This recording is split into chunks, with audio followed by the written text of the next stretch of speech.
Hello, kumusta? Ito, late upload na nga, pero atin pa rin ihabol.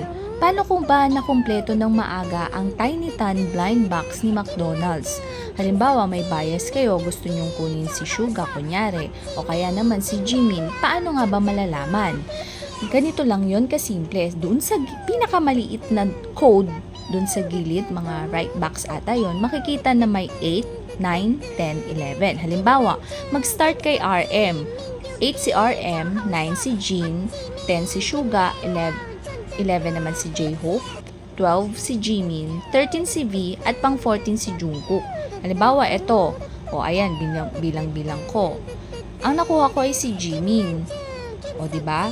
Dun sa gilid ng box, makikita mo. Halimbawa, si Suga. O, gusto mong kunin si Suga, di pilangin mo lang. Dun sa gilid. Ayan, alam ko na agad na si Jin ang laman nito. O, diba? Ganun lang kasimple. O, basta pang isang box na to. Binibilang ko. Sino nga ba ito? O, ayan o, si V. Haha, galing-galing, diba? O, yun lang. Bye!